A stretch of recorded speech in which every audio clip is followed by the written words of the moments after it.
मुख्यमंत्री नायब सिंह सैनी की अपील, रासायनिक खाद की बजाय प्राकृतिक खेतों को अपनाए किसान।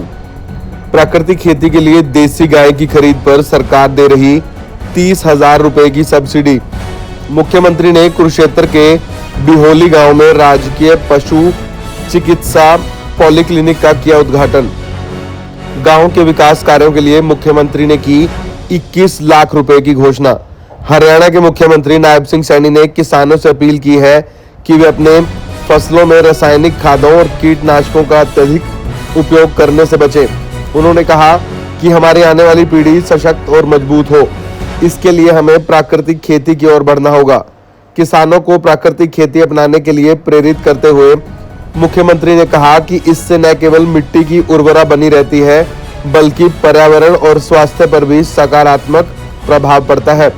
प्राकृतिक खेती को प्रोत्साहित करने हेतु हरियाणा सरकार किसानों को एक देसी गाय की खरीद पर 30,000 रुपए तक की सब्सिडी प्रदान कर रही है, जिससे वे गो आधारित जैविक विधियों को अपनाकर टिकाऊ कृषि की दिशा में आगे बढ़ सकेंगे।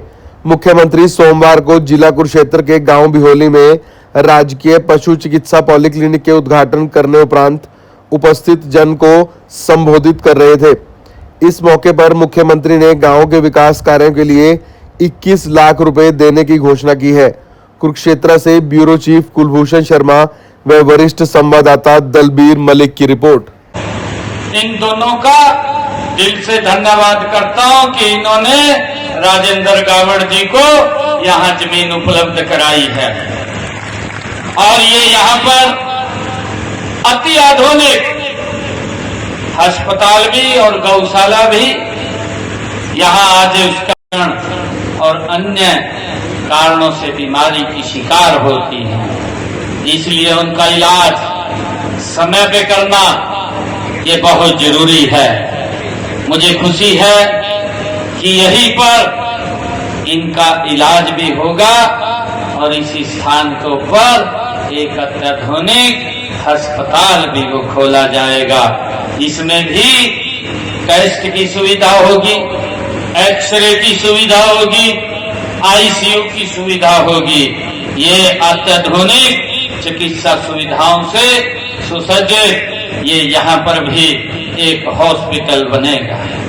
मुझे खुशी है आज आप सबको बताते हुए कि गौ माता की सेवा करना हमारे धर्म और संस्कृति का ये एक अभिन्न अंग है। गौ माता बेसहारा न रहे, इसके लिए हमने हरियाणा प्रदेश के अंदर 3 गौ अभ्यारण बनाने का काम किया है। इनमें से एक गांव नैन जो जिला पानीपत में है और दूसरा गांव डोंडर जो जिला हिसार में है और तीसरा पंचकुला में बनाया गया है।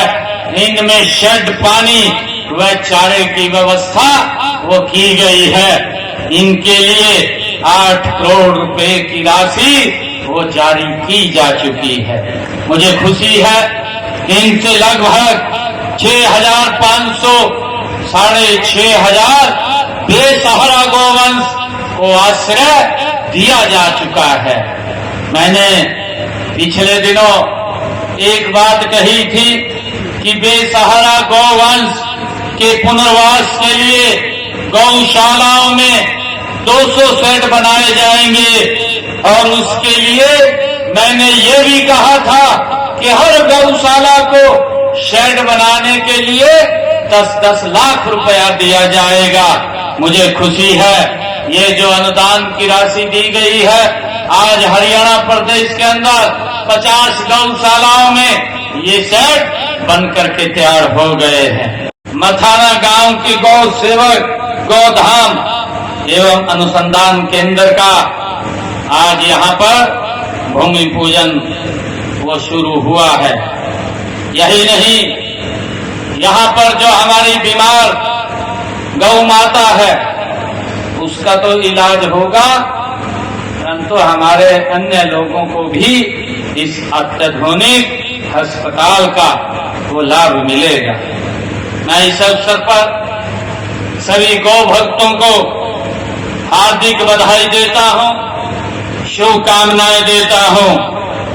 इस निर्माण कार्य में बढ़ चढ़ करके योगदान करने वाले हमारे राजेंद्र गावड़ जी, मैं उनकी बुरी बुरी प्रशंसा करता हूं, सराहना करता हूं। यह गौशाला लाडवा क्षेत्र में और इसके आसपास के क्षेत्र में विकास की ये एक मिसाल बनेगी।